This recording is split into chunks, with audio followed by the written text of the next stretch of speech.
अब हमारे देश की एक बहुत ही विश्वसनीय संस्था LIC को लेकर एक नया झूठ फैलाया जा रहा है। इस समय LIC के पास 54 लाख करोड़ रुपए हैं, जिन्हें वो अपनी जरूरत के मुताबिक अलग अलग कंपनियों में निवेश करती है। वर्ष 2020 और 21 में LIC का मुनाफा था 2,900 करोड़ रुपए और ये मुनाफा पिछले साल बढ़कर कितना हो गया? 48,151 करोड़ रुपए। सोचिए, ये मुनाफा देखिए कैसे बढ़ रहा है। 4 साल के अंदर ये मुनाफा 2900 करोड़ से बढ़कर 48,000 करोड़ रुपए हो गया। पिछले 5 वर्षों में LIC का मुनाफा 1,560% तक बढ़ चुका है। सोचिए कितना मुनाफा बढ़ चुका है। लेकिन आज हमारा सवाल यह है कि अगर 1,560% मुनाफा बढ़ा LIC का 5 साल में, वॉशिंगटन पोस्ट ने इस पर कोई आर्टिकल क्यों नहीं लिखा? वॉशिंगटन पोस्ट ने यह क्यों नहीं कहा कि इस बात की जांच होनी चाहिए कि LIC ऐसा क्या कर रहा है कि उसका मुनाफा 1,500% बढ़ गया? LIC के जो निवेशक हैं, जो आम लोग जिनके बारे में हम बात करते हैं, जो आम लोगों ने LIC का मुनाफा, जहां लोगों ने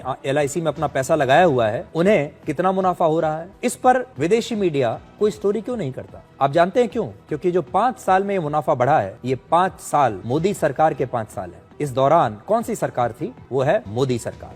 तो उनकी नजर इस बात पर तो जाती है कि LIC ने 60,000 करोड़ रुपया अडानी की कंपनियों में लगा दिया, लेकिन इस बात पर नहीं जाती कि LIC अब इस साल 2025 में 48,000 करोड़ रुपए का मुनाफा दे रहा है। इस पर क्यों नहीं नजर जा रही है? ये सवाल अब क्यों नहीं पूछा जा रहा? अब एक और दिलचस्प आंकड़ा देखिए। LIC और अडानी ग्रुप पर अमेरिका के ही अखबार द वॉशिंगटन पोस्ट ने कुछ और आरोप लगाए हैं, जबकि अमेरिका की ही कई कंपनियों का अडानी ग्रुप में एक बड़ा निवेश है। इसी साल जून के महीने में अमेरिका की एक इंश्योरेंस कंपनी एथेन इंश्योरेंस ने अडानी के मुंबई इंटरनेशनल एयरपोर्ट में 6650 करोड़ रुपए का निवेश किया है। यानी मई में LIC ने अडानी पोर्ट में 5,000 करोड़ रुपए का निवेश किया और उसके सिर्फ 1 महीने के बाद अमेरिका की एक बहुत बड़ी इंश्योरेंस कंपनी अडानी ग्रुप में ही LIC से भी ज्यादा निवेश कर देती है। LIC ने तो किया है 5,000 करोड़ रुपए, अमेरिका की ये इंश्योरेंस कंपनी इन्वेस्ट कर रही है 6650 करोड़ रुपए। इसके अलावा अमेरिका के कई बड़े बैंकों का भी अडानी ग्रुप की कंपनियों में बड़ा निवेश हो चुका है, उन्होंने भी निवेश किया है। हिंडनबर्ग के ज्यादातर मामलों में अडानी ग्रुप को भारत की सेबी और सुप्रीम कोर्ट ने क्लीन चिट दे दी है,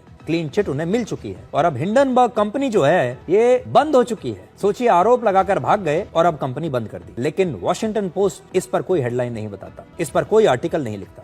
हमारे देश की संस्थाओं जैसे चुनाव आयोग, सुप्रीम कोर्ट, भारत की सेना, इन सब पर सवाल उठाए जाते हैं। हमारे देश की जो दूसरी संस्थाएं हैं, इनकम टैक्स, ED, सेबी या LIC, इन सबको लगातार निशाना बनाया जाता है। वोट चोरी का नैरेटिव बनाकर SIR का विरोध किया जाता है, जिससे लोगों को यह समझ में आया कि भारत के जो चुनाव हैं ये तो रिग्ड हैं, भारत के चुनावों में बेईमानी हो रही है। इसलिए भारत जब कहता है कि हम दुनिया के सबसे बड़े लोकतंत्र हैं, तो अगर चुनावों पर ही सवाल उठा देंगे तो फिर जनता का विश्वास भारत के चुनाव से और भारत के लोकतंत्र से उठ जाएगा। जेन जी को, यानी हमारे युवाओं को लगातार भड़काने की कोशिश की जाती है। उनसे कहा जाता है कि जो नेपाल में हुआ है, जो बांग्लादेश में हुआ है, आप भी करिए। इन आरोपों के जरिए हमारे देश के लोकतंत्र को कमजोर करने की लगातार कोशिश हो रही है, जबकि सच ये है कि भारत दुनिया का सबसे बड़ा लोकतंत्र है। इसी तरह से भारत की अर्थव्यवस्था को डेड इकोनॉमी कहा जाता है। हर आर्थिक सुधार की आलोचना की जाती है। जब GST लाते हैं तो उसकी आलोचना की जाती है, जब नए कृषि कानून लाते हैं तो उसे रुकवा दिया जाता है। सच ये है कि आज भारत पूरी दुनिया में सबसे तेजी से आगे बढ़ने वाली अर्थव्यवस्था है और आज दुनिया भर की बड़ी बड़ी कंपनियां भारत में अपना पैसा लगा रही हैं। इसलिए आज आपको ये बात समझनी होगी कि भारत में जितने भी ग्रुप हैं, भारत के जितने भी औद्योगिक घराने हैं, बड़ी बड़ी जो कंपनियां हैं, जो अच्छा प्रदर्शन कर रही हैं, लगातार उनको निशाना बनाया जाता है। ऐसा जिससे सरकार भी घेरे में आ जाए, वो कंपनी भी घेरे में आ जाए और सरकार की जो संस्थाएं हैं, हमारे देश की जो बड़ी बड़ी विश्वसनीय संस्थाएं हैं, जैसे LIC है, जैसे सेबी है, ये सब भी अपनी विश्वसनीयता को खो दें। ये एक बहुत बड़ी साजिश है।